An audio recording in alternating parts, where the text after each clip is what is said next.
In the early morning of January 13, 2018, cell phones in Hawaii got this warning message from the emergency alert system.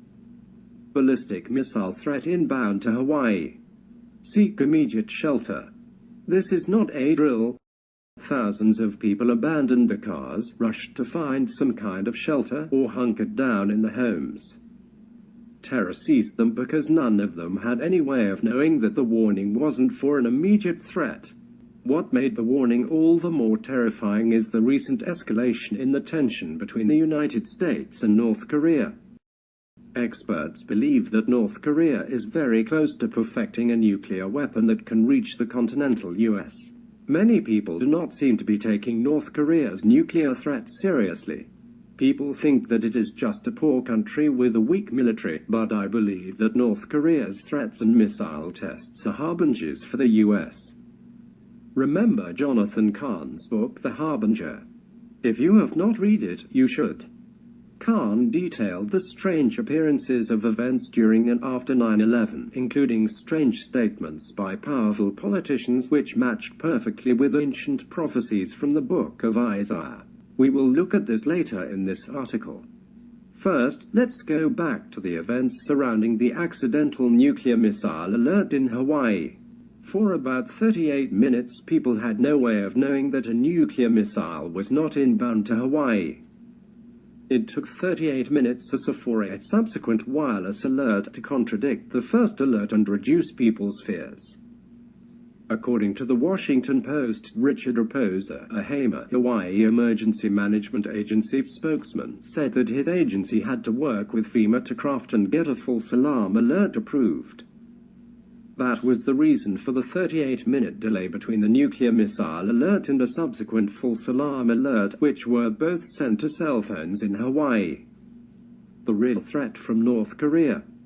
The accidental nuclear missile warning, which shook Hawaii, came following North Korea's verbal threats to turn the US into ashes and darkness, and at a time when North Korea's nuclear weapons are becoming more and more threatening to the US.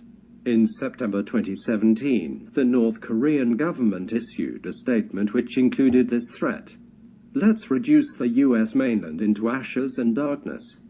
Let's vent our spite with mobilization of all retaliation means which have been prepared till now. To back up the horrific words, North Korea is increasing the range of its nuclear missiles and is preparing nuclear warheads for them.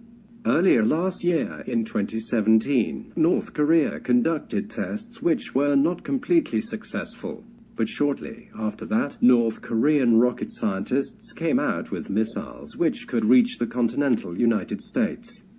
On November 29, 2017, North Korea test-fired an intercontinental ballistic missile called the HWASONG-15. It was North Korea's longest-range missile. It flew 10 times higher than the International Space Station. According to experts, it could likely hit any location within the United States, including Alaska and Hawaii.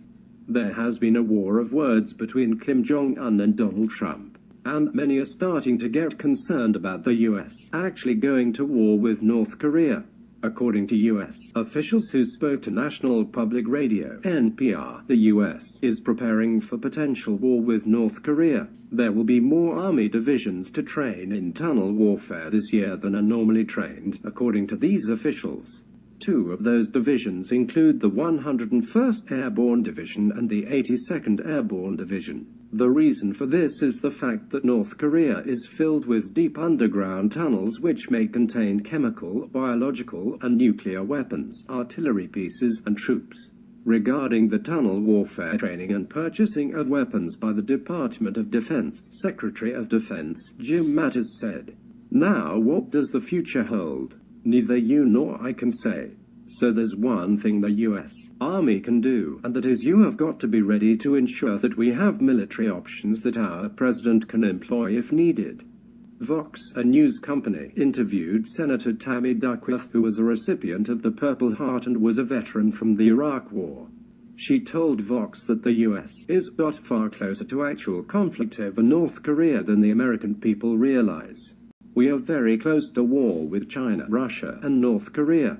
The US has been stationing troops not far from Russia's borders and provoking China. Russia has been conducting large-scale military drills and increasing the submarine and nuclear bomber activity.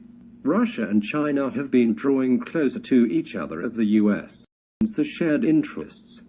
And they seem to hold to the axiom that two heads are better than one.